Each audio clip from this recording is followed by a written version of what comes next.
Price Lord. தேவ நாமம் மகிமைப்படுவதாக. கர்த்தருக்குள் பிரியமானவர்களே, இந்த நாளிலும் அநேக நெருக்கம், போராட்டம், துன்பம், சூழ்நிலை எல்லாம் எனக்கு எதிராக போய்கொண்டே இருக்கின்றது என்று அநேக மனிதர்களிடத்துல சென்று உதவிகளை, சகாயத்தை எதிர்பார்த்து காத்திருந்து எந்த ஒரு நன்மையும் கிடைக்காமல் மிகவும் தள்ளப்பட்ட ஒரு ஸ்தானத்துல நீங்கள் இருப்பீர்களே. ஆனால் ஒரு காரியத்தை நினைவில் கொள்ளுங்கள். நாம எதை செய்தாலும் அதிலே தேவ நாம மகிமைப்படுமேயானால் அதை செய்யக்கூடியவர்களா நாம இருக்க வேண்டும். மனிதர்களை திருப்திப்படுத்த நாம மனதுள்ளவர்களாக அல்ல, தேவனுக்கு கீழ்ப்படிந்து தேவ வழிகளை கை கொள்ளக்கூடியவர்களாய், தேவனுக்கு பிரியமான காரியங்களை செய்ய மனதுள்ளவர்களாக நாம ஒவ்வொரு நாளும் அதிக பிரயாசப்படக்கூடிய மனிதர்களாய் இந்த பூமியிலே இருப்போமே. ஆனால் கர்த்தர் நிச்சயமாய் நம்முடைய எல்லா காரியங்களையும் வாய்க்க பண்ணக்கூடியவராய் இருக்கிறார். நமக்குண்டான உயர்வான ஸ்தானத்தை அவர் நமக்கு தரக்கூடியவராய் இருக்கிறார். போராட்டங்களை மாற்றக்கூடியவராய், துன்பங்களை, சூழ்நிலைகளை எல்லாம் மாற்றக்கூடிய தேவனாகவே நம்முடைய தேவன் இருக்கிறார். வேதம் சொல்லுகின்ற பொழுது சொல்லும்.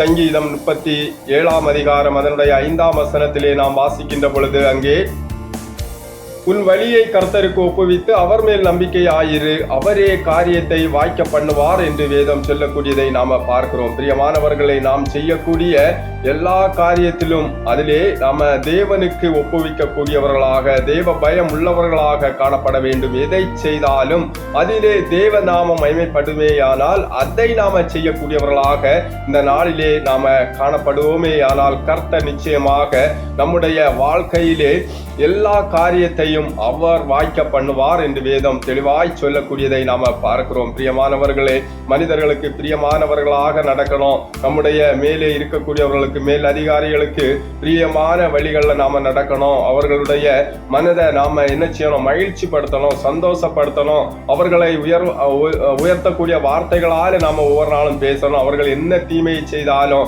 எந்த நெருக்கத்தை நமக்கு தந்தாலும் அவர்களை நாம கனப்படுத்தக்கூடியவர்களாக, சந்தோஷப்படுத்தக்கூடியவர்களாக இருக்கணும் என்கிற ஒரு மன நினைவோடு காணப்படாமல், தேவனுக்கு பயப்படுகிற ஒரு பயத்தோடு நாம தேவனுக்கு இந்த காரியத்தை செய்தால் நாம தேவ நாம மகிமைப்படுமா என்பதிலே நாம நினைவுள்ளவர்களாக எந்த நிலையிலும் நாம பரிசுத்தத்தை கடைபிடித்து வாழக்கூடிய பிள்ளைகளா இந்த நாளிலே பூமியிலே காணப்படுவோமே. ஆனால் நிச்சயமாக என்ன செய்வார்? கர்த்தர் நம்மை உயர்த்துகின்ற தேவனாகவே இருக்கிறார். ஆமென். ஹல்லேலூயா. தேவனுடைய பரிசுத்த நாமம் மகிமைப்படுவதாக. பிரியமானவர்களே, உங்களுடைய வழிகளை நீங்கள் தேவனுக்கு ஒப்புவிங்கள்.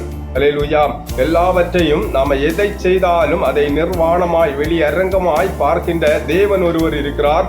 அவர் நம்மோடு இருக்கிறார் என்பதிலே நினைவு உள்ளவர்களாக, ஒரு பயபக்தி நிறைந்தவர்களாக எந்த ஒரு காரியத்தை செய்தாலும், ஹல்லேலூயா, தேவனுக்கு பயந்து நாம அதை செய்கின்ற பொழுது தேவன் எல்லாவற்றிலும் நமக்கு ஒரு நன்மைகளை, ஆசீர்வாதங்களை தரக்கூடியவராயிருக்கிறார். கையிட்டு செய்யக்கூடிய எல்லா காரியத்திலும் கர்த்தர் நிச்சயமாய் உங்களை ஆசீர்வதிப்பார், மேன்மைப்படுத்துவார், நிலை நிறுத்துவார். அல்லேலூயா.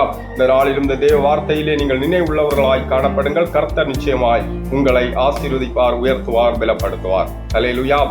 தொடர்ந்து உங்களுடைய வாழ்க்கையிலே பரிசுத்தம் நிறைந்து காணப்படட்டும். நீங்கள் ஆசீர்வாதங்களை, மேன்மைகளை சுதந்தரித்துக் கொள்வீர்கள். இந்த நாளிலும் கர்த்தர் தாமே உங்களையும் உங்கள் குடும்பங்களையும் அளவில்லாமல் ஆசீர்வதிப்பார். God bless you. God bless you.